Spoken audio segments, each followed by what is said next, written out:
everybody, I'm Anna, I'm one of the two mythical unicorns. Welcome to our channel. Welcome to this video that is part of the series that we call Anime for Beginners. Today we're talking horror and gore, and if there's anything on this list you don't like, if there's anything you think should be on here that isn't, please let me know in the comments down below. All the recommendations I'm making are based on what I believe a newbie would like and a good gateway into anime. And I know that some people might be skeptical to like horror anime because, oh no, scary cartoons. But believe me, they can make it scary and they can make it gory, and you should not show it to your kids. So let's get right into it. First up we have Tokyo Ghoul, and it's set in Tokyo, obviously, somewhere in the future where ghouls are kind of like known to humans and they're kind of a part of society, but they're not a good part of society. The main character in this show is Kanaki Ken, and he's an introvert who loves to read. I think he's in high school, like he's about to finish high school, and he wants to get into college, if I'm not wrong. Anyways, he lives on his own, and he has one friend who is called Higeyoshi, and they are really close, and he kind of takes care of Kaneki. But Kaneki has now found a girl that he's kind of interested. She loves reading as well, and she's called Rise. They go on a date. It's kind of nice. They are both a bit awkward, first dates, but they get along very well. And then Kaneki is kind of following her home in the dark, and it turns out that she's not who she says she is. She's actually a ghoul, and she wants to eat him. But then there is an accident, and they are both severely injured, and Rise dies, and in order to save Kaneki, they take organs from Rise and put into him. And this makes him go through a change. So he's now half ghoul, and he's not really okay with that. Now he has to struggle with a part of him being human and the part of him being ghoul, and kind of find his way, new place in society, and how to fit in, and where to go, and how to live. And there are people who help him with that, and it's all very interesting. And then we have the police force who are hunting down ghouls, and they're trying to keep secret. And then there's another part of ghouls that they're this organization who gets kills left and right, and they're bad people.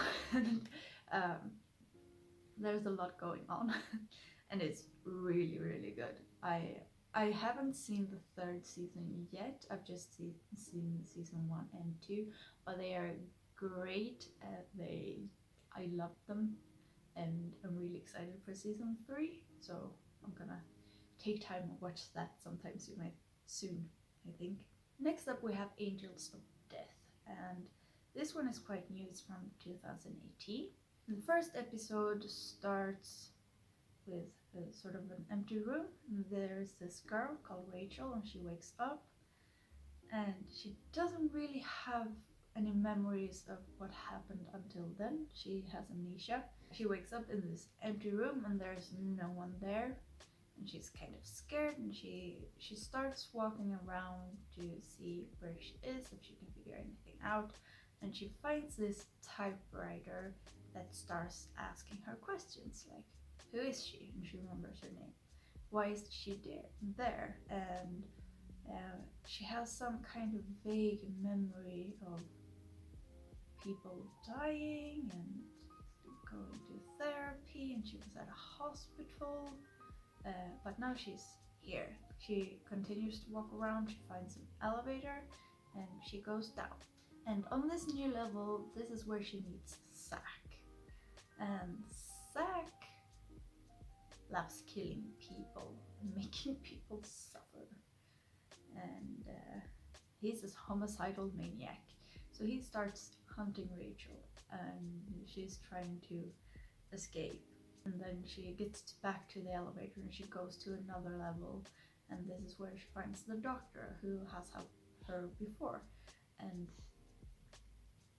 he takes her into this patient room. Then it turns out that he has these eyes in jars, and he's not at all just a nice, kind doctor, and he's about to kill her. And then Zack bursts in through the door and kills Danny, the doctor.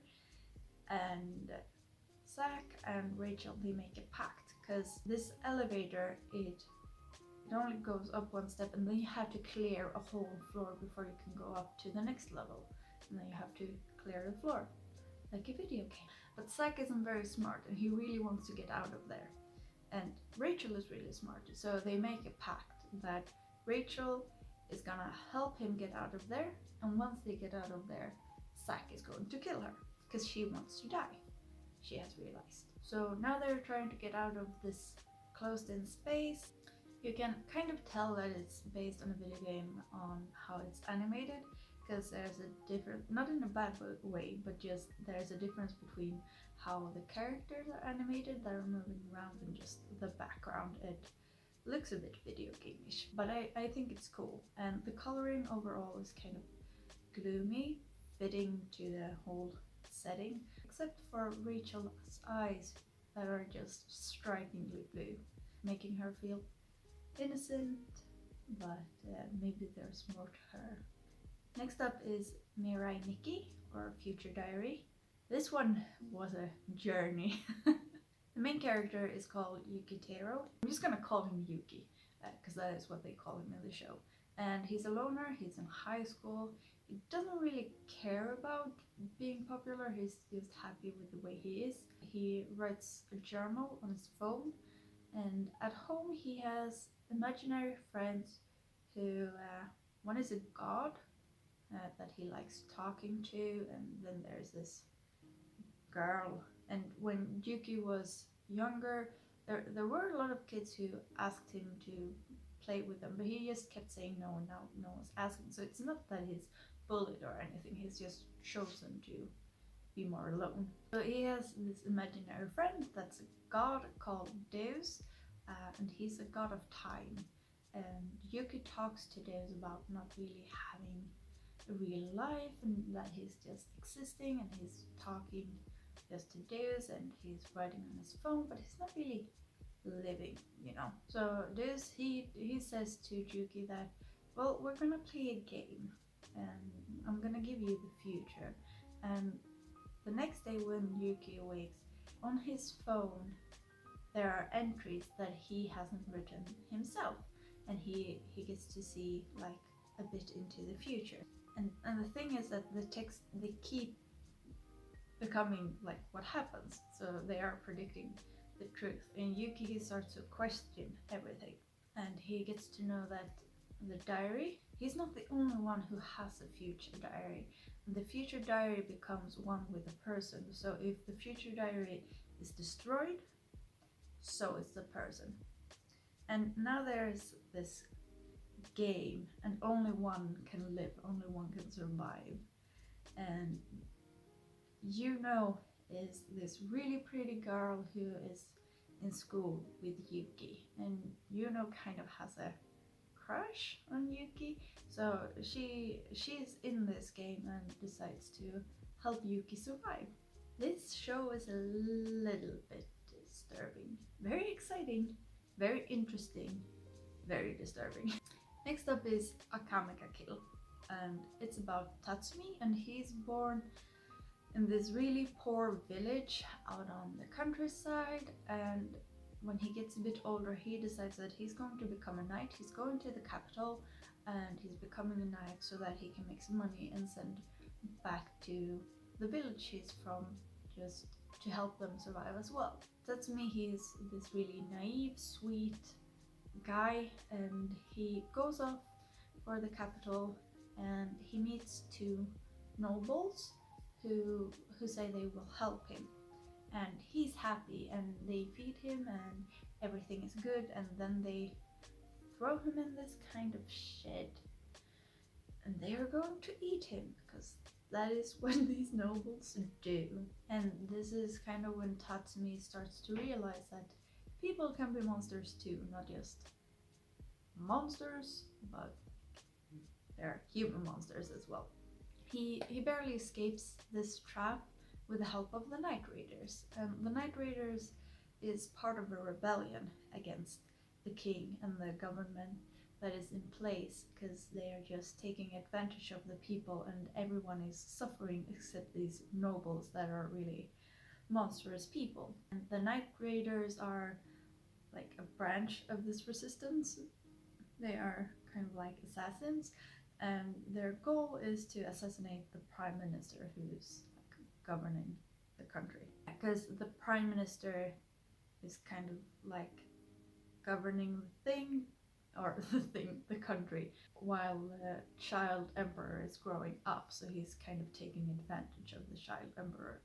And Tatsumi, who has now kind of realized what a horrible country this is and how mistakenly he has thought about the whole thing, he decides to join the Night Raiders and their quest. Let's summarize this one rather quickly. Bloodshed, explosions, and gore. Yes. Deep and thought-provoking? No, not really. Entertaining with an interesting plot? Yes. Development and knowledge of the characters? Well, not really. Entertaining? Yes. Good. Yes, I liked it. Let's move on to Elfen Lied. There is this certain lab in Japan on some island, and in this lab there is a certain kind of humans called Diclonius, and there are experiments being done to them, and the Diclonius are being detained there, and they have these special psychic abilities, powers. They have short horns, and then they have like these invisible hands that can just grab and pull, and you know what hands do, and they're just invisible, like psychic powers. And Lucy is one of these Diclonius that are being detained, and she manages to escape through some incidents, and she just kills I don't know how many people.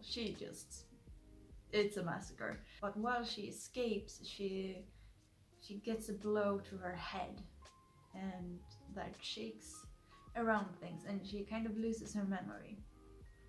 And she's found on a beach by Kota and Yuka. And Kota and Yuka, they are cousins. Kota is his starting college, I think. His beginning, his college studies, and he moves in with Yuka because that is close to the university or college that he's attending. And the two of them find Lucy on the beach, and since Lucy has hit her head, she kind of has a different personality. She doesn't really remember all the killing and the gore. So Kota and Yuka, they decide to take care of Lucy, and they take her home and try to help her. And meanwhile, these scientists back at the lab, they're not really happy, or rather probably like the higher ups, not very happy with the Diclonius running around free in the world. This was one of the first animes I watched, one of the first horror animes, and I really enjoyed it. It's from 2004, which surprised me because I didn't really see that in the style. I thought it was a bit not as old, but it's really good and really interesting and really horrible. Next up we have Deadman Wonderland, and to start off with, this anime only has 12 episodes, but 45 chapters in the manga, so the anime doesn't cover the whole story. And I haven't read the manga yet myself, but I've read that it's recommended that once you've finished the anime, you continue with the manga to get all the answers, because the anime doesn't answer all the questions there is. It just gets you started. Okay, now the anime. There is an amusement park that is called Deadman Wonderland that is open to the public, but it's really a prison for people who have done really horrible things.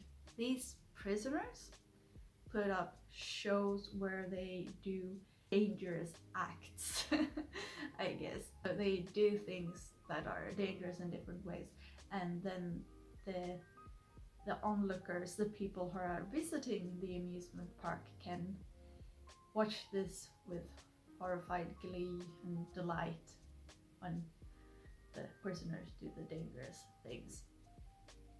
It's a really weird concept. And Kanta and the rest of his class are going to this Deadman Wonderland on a school trip.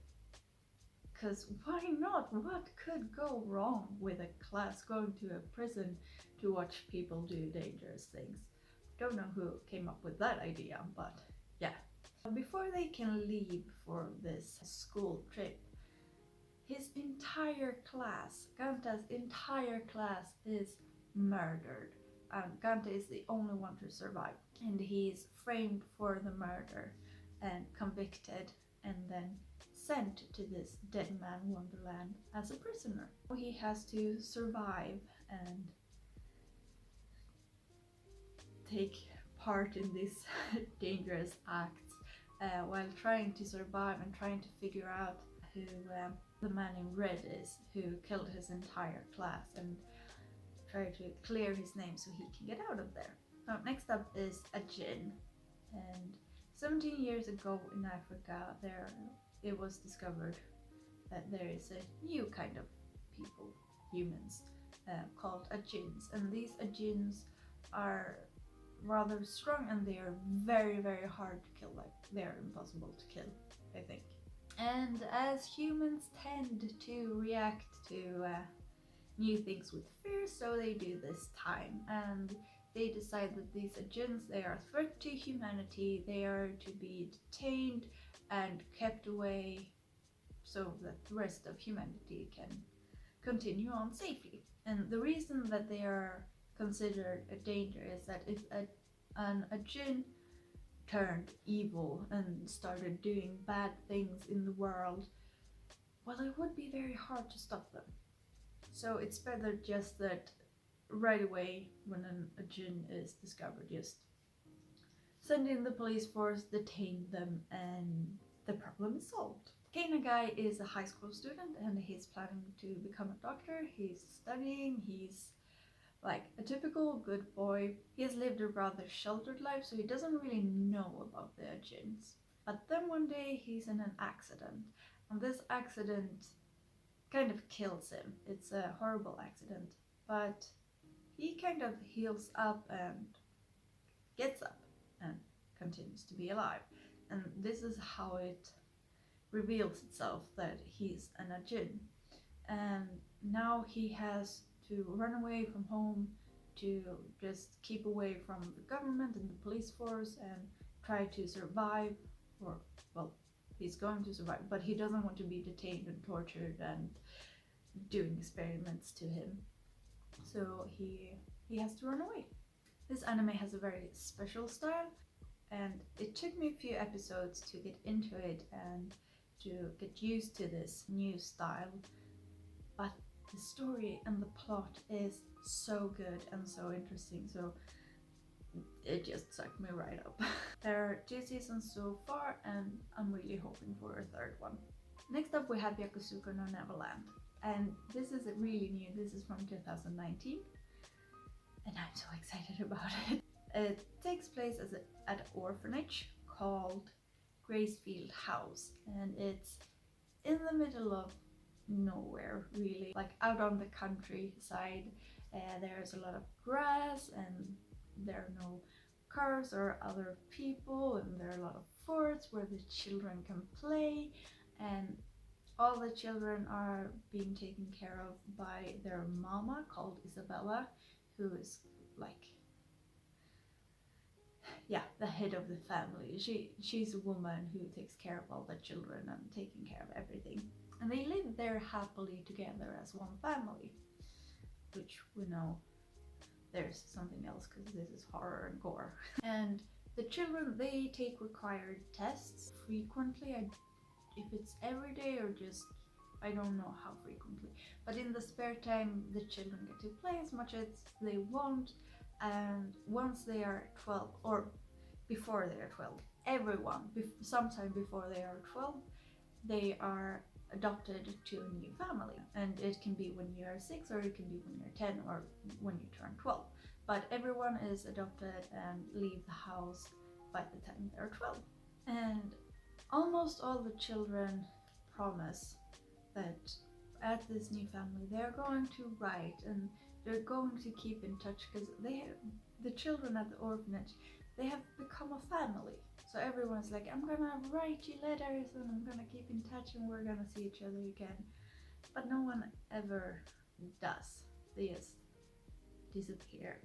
There is this girl who is being adopted away, and she has this stuffed rabbit that she just loves it. She has it everywhere, and she forgets it in the house. So two of the oldest children, Emma and Norman, they decide to bring it to her. So they take this rabbit and they run after Mama and this girl, and they see some horrible things.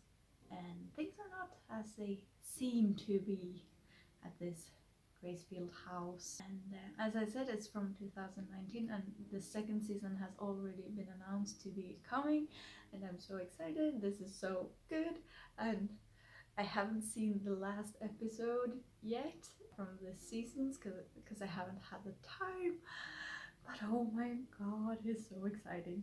Next up we have Man Crybaby, and in this, devils cannot take form on their own. They have to have a human host.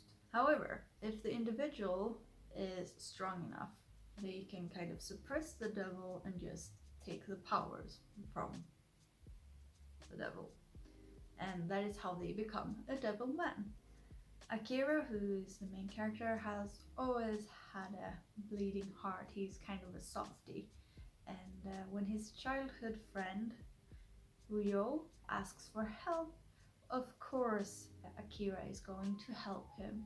However, to Akira's surprise, they go to this club out in nowhere, and there's just sins everywhere. And then the devils kind of pop out, and they start killing people and possessing people, and it's just a bloodbath. And Akira is possessed.